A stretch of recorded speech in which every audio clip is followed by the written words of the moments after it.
Assalamu alaikum. I hope you people are doing great and everyone study are doing very well. আলহামদুলিল্লাহ আমার স্টাডিও অনেক বেশি ভালো চলছে। কিন্তু স্টাডিটাকে আরো বেশি প্রোডাক্টিভ করার জন্য আমাকে আরো বেশি এফোর্ট দিতে হবে I know। বাট আমি চাচ্ছিলাম যে একজন বিসিএস ক্যান্ডিডেটকে এই মুহূর্তে আসলে কি করা উচিত? মানে আমি কি করছি আর কি করছি না সেগুলো একটু আপনাদের সাথে শেয়ার করতে। তো শুভ নববর্ষ আসলে নববর্ষ ওইভাবে সেলিব্রেট করা হয় না। আ জাস্ট আর ইসলাম ধর্ম এটাকে স্বীকৃতি দেয় না। তো আমারও তেমন একটা ভালো লাগে না।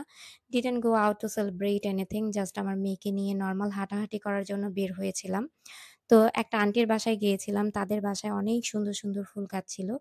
তো ফার্স্ট এই দেখছিলেন ফুল গাছগুলোর ছবি। মানে আমি এত সুন্দর ফুল দেখে আর নিজেকে কন্ট্রোল করতে পারি নাই। জাস্ট ভিডিও করে ফেলেছি।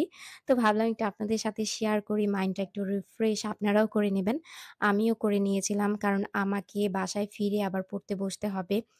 নিজেকে পড়া টেবিলে বসে রাখার জন্য, নিজেকে ধরে রাখার জন্য মাঝে মধ্যে একটু মাইন্ডটাকে রিফ্রেশ করার জন্য একটু সুন্দর জিনিস দেখতে হয়।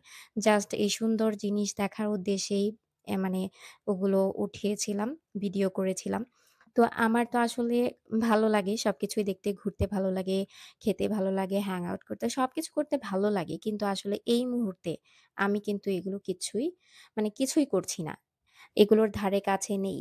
কারণ একজন বিসিএস ক্যান্ডিডেটকে এই মুহূর্তে যে জিনিসগুলো এড়িয়ে চলতে হবে, সেটা অবশ্যই মাথায় রাখতে হবে।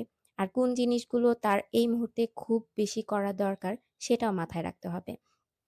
শুধু আমি না, আমার মনে হয় আ প্রত্যেকটা বিসিএস ক্যান্ডিডেটের এই জিনিসগুলো মাথায় রাখতে হবে। একজন বিসিএস ক্যান্ডিডেট মানেই হচ্ছে এই মুহূর্তে একজন মুমূর্ষু রোগীর মতো। মানে মানে রুগীদেরকে যে জিনিসগুলো বেছে করতে হয় বা খেতে হয়, সেই জিনিসগুলো কিন্তু একজন বিসিএস ক্যান্ডিডেটকেও এই মুহূর্তে করতে হবে। আবার কিছু জিনিস আছে সেগুলো বাদ দিয়ে এড়িয়ে চলতে হবে। তো সেগুলোই আমি বলব। শুধু আমি না, আমার মনে হয় আমার মতো যারা অনেকেই রয়েছেন বিসিএস ক্যান্ডিডেট এবং যারা অনেক ইউটিউবার রয়েছেন, যাদের কাছে হয়তোবা আপনারা এর আগেও এ বিষয়ে অনেক মোটিভেশনাল কথাবার্তা শুনেছেন আ এবং দেখেওছেন। তো আমারও মনে হলো যে কিছু আসলে শেয়ার করা উচিত। মানে আমি যেগুলো এই মুহূর্তে করছি না। তো ফার্স্ট অফ অল সবার ১ম এ যেটা করতে হবে সেটা হচ্ছে আপনার নিজেকে একটু টাইম দিতে হবে। নিজেকে একটু টাইম দিতে হবে, নিজেকে একটু ভালোবাসতে হবে, নিজের জন্য একটু সময় বের করতে হবে। অনেক তো হলো অন্যের জন্য করা। অনেক হলো মানে সংসারের জন্য করা। একটু নিজের জন্য ভাবেন না। একটু নিজের জন্য সময় বের করেন। নিজেকে একটু ভালোবাসেন, নিজেকে একটু মানে আ সময় দিন। তো সেই সময়টা অবশ্যই দিতে হবে আপনার স্টাডির মাধ্যমে। এখন আপনি মনে করবেন যে এখন আপনি একজন যোদ্ধা এবং যোদ্ধা এবং যুদ্ধ করতে এখানে এসেছেন। তো এই যুদ্ধে নিজেকে নিয়োজিত করার মাধ্যমে, পড়াশোনা করার মাধ্যমে নিজেকে একটু সময় দেন। আর ২য় হচ্ছে সোশ্যাল মিডিয়া এড়িয়ে চলতে হবে। সোশ্যাল মিডিয়াতে এখন যাওয়া যাবে না, বেশি একটা বলতে যাওয়াই যাবে না। জাস্ট শুধুমাত্র খবর দেখবেন। নিউজগুলো দেখবেন টিভিতে কয়েক কিছুক্ষণের জন্য। কয়েক মিনিট সেখানে ব্যয় করে জাস্ট আপনার দেশে এবং বাহিরের দেশে কি চলছে সেই বিষয়গুলো সম্পর্কে ধারণা নিবেন। বাট সেখানে সোশ্যাল মিডিয়াতে ঢুকে অনেক বেশি টাইম নষ্ট এই মুহূর্তে করা একদমই উচিত না। আমার তো মানে আমার ফোনে এই মুহূর্তে না, আমি বলব অনেকদিন আগে থেকেই আমার ফোনে Facebook, Messenger, Twitter, WhatsApp এগুলো কিন্তু কিচ্ছু নেই। মানে কোনো অ্যাপই আমার ফোনে নেই। আমি যেই অ্যাপগুলো আনইনস্টল করা যায় সেগুলো আনইনস্টল করে ফেলেছি। আর যেগুলো আনইনস্টল করা যায় না ফোনের অ্যাপ, সেগুলো আমি হাইড করে রেখেছি। এই মুহূর্তে আমি ঢুকবোই না। আমি জাস্ট YouTube এ এখন আছি কাজ করার স্বার্থে। এছাড়া কিন্তু আর আমার আসলে কোনো সোশ্যাল মিডিয়া, কোনো ধরনের মিডিয়া আমার হাতে নেই। আরেকটা বিষয় সেটা হচ্ছে বন্ধুদের সাথে আড্ডা, ঘোরাঘুরি, হ্যাং আউট, পার্টিতে অ্যাটেন্ড করা। এই জিনিসগুলো এখন একটু সরিয়ে রাখেন, সাইডে রাখেন। যদি আলহামদুলিল্লাহ যদি কখনো আ ইনশাআল্লাহ আল্লাহ যদি কখনো আপনাদেরকে তৌফিক দান করে আর যদি নিজের স্বপ্নটা পূরণ করতে পারেন, বিসিএস ক্যাডার হতে পারেন, তাহলে হয়তোবা এখন যে পার্টিগুলোতে যাচ্ছেন না, যেখানে যেয়ে মজা করছেন না, হয়তোবা সেই পার্টিতে একদিন আপনি হবেন চিফ গেস্ট। হ্যাঁ, এটা মাথায় রাখেন। আর ভাবেন যে আপনার যুদ্ধটা অল্প কিছুদিনের জন্য, সেটা খুব বেশি একটা সময় না। তো এটা ভেবে পড়ার টেবিলেই থাকেন।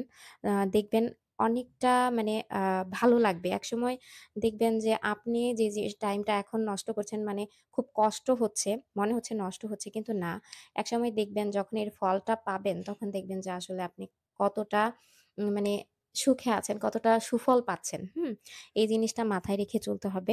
আর যে জিনিসগুলো আপনাকে অবশ্যই করতে হবে এই মুহূর্তে সেটা হচ্ছে মানে সারাদিন যখন আপনি সোশ্যাল মিডিয়া ঘাঁটবেন না, কোথাও যাচ্ছেন না, ঘোরাঘুরি করছেন না বা কোনো কিছুতে মানে নিজেকে মানে অ্যাটেন্ড রাখছেন না, তখন দেখবেন যে আপনার একঘেয়েমি লাগতে পারে, বোরিং লাগতে পারে, মন ভালো লাগতে পারে না। তখন আমি বলব এটা ডাক্তাররাও সাজেস্ট করে সেটা হচ্ছে আপনাকে এক্সারসাইজ করতে হবে, ব্যায়াম করতে হবে। এটা আমাদের ইসলাম ধর্মে বলা আছে। আপনি ব্যায়াম করতে হবে। তো তখন একটু ব্যায়াম করেন, নামাজ পড়েন, হ্যাঁ? ঘুমটা হচ্ছে কিনা সেদিকে লক্ষ্য রাখেন। একটা মানে সুস্থ মানুষের জন্য মানে ৬ থেকে ৭ ঘন্টা ঘুম কিন্তু এনাফ। ৬ ঘন্টা ঘুমালেই এনাফ। তো আপনার প্রপার ভাবে আপনি কোয়ালিটি স্লিপটা পাচ্ছেন কিনা, ৬ ঘন্টা ঘুমাতে পেরেছেন কিনা সেটা একটু লক্ষ্য রাখেন। আর হেলথি ফুড অবশ্যই ভালো খাবার আপনাকে খেতে হবে। ভালো খাবার বলতে যে আপনাকে সবসময় মাছ, মাংস খেতে হবে তা কিন্তু না। আপনি শাকসবজি, আপনার সাধ্যের ভিতরে যে খাবারগুলো অর্গানিক সেই খাবারগুলো খান। হেলথি ফুড খান। বেশি পানি পান করেন, হ্যাঁ? একটু হাঁটাহাঁটি করেন। তবে হাঁটাহাঁটিটা অবশ্যই একা। মানে বন্ধু-বান্ধবের সাথে কিন্তু হাঁটাহাঁটি করলে চলবে না। মানে নিজে একটু হাঁটাহাঁটি করলেন, আবার চলে আসলেন। তো এইভাবে চলেন। আর পড়ার যে বিষয়টা রয়েছে সেখানে অবশ্যই এখন নতুন কোনো টপিক ওইভাবে যদি ধরেন, যদি দেখেন যে আপনি পারবেন অল্প সময়ের ভিতরে তাহলে ধরতে পারেন। আর যদি দেখেন যে না আসলে আপনি নতুন কোনো কিছু পড়ে মনে রাখতে পারছেন না, তাহলে এই মুহূর্তে নতুন কিছু না পড়াই বেটার হবে। তবে যদি পড়ে নিজে মানে করতে পারেন, আয়ত্ত করতে পারেন তাহলে পড়তে পারেন। কিন্তু এখন সবথেকে বেশি যেটা করতে হবে সেটা হচ্ছে রিভিশন। মাস্ট। রিভিশন আপনাকে করতে হবে। প্রচুর পরিমাণে রিভিশন করতে হবে। আপনি সিলেবাসের যতটুকু কমপ্লিট করেছেন সেই জিনিসগুলো বারবার রিভিশন করেন। দেখবেন যেগুলো আপনি বারবার রিভিশন করছেন, মানে সিলেবাস থেকে যেগুলো কমপ্লিট করেছেন সেগুলো যদি বারবার রিভিশন করেন, দেখবেন যে সেই জিনিসগুলো আয়ত্তে চলে এসেছে। সেখান থেকে আপনি ভালো মার্ক ক্যারি করতে পারছেন। আর যেটা সেটা হচ্ছে মডেল টেস্ট দেওয়া। এখন মডেল টেস্ট দেওয়া খুব ইম্পোর্টেন্ট। রিভিশন আর হচ্ছে মডেল টেস্ট। মডেল টেস্ট দিয়ে যান। দেখেন নিজে নিজেকে একটু আইডেন্টিফাই করেন যে কতটুকু আপনি নাম্বার পাচ্ছেন, হ্যাঁ? মানে কতটুকু নিজেকে যাচাই করার জন্য একটু দেখতে পারেন। বারবার মডেল টেস্ট দিয়ে যান। মানে নিজের পড়ার ভিতরে যে টপিকগুলো আছে সেখান থেকেই মডেল টেস্ট দেন। আর বিগত সালের প্রশ্নগুলো খুব ভালো করে পড়েন। বিগত সালের প্রশ্নগুলো যদি ভালো করে পড়েন, বিগত সালের প্রশ্ন থেকেই কিন্তু বিসিএস এ অনেক বেশি নাম্বার ক্যারি করা যায়। মানে ৮০% নাম্বার কিন্তু আপনি বিগত সালের প্রশ্ন থেকেই কমন পাবেন। তো জব সলিউশনটাও অনেক ভালো করে পড়েন, রিভিশন দেন, মডেল টেস্ট দেন। তো এই জিনিসগুলো একটু ফলো করে চলেন। ইনশাআল্লাহ অনেক ভালোভাবে করতে পারবেন। তো আজকের মতো এই পর্যন্তই। সবাই ভালো থাকবেন, সুস্থ থাকবেন। আল্লাহ হাফেজ।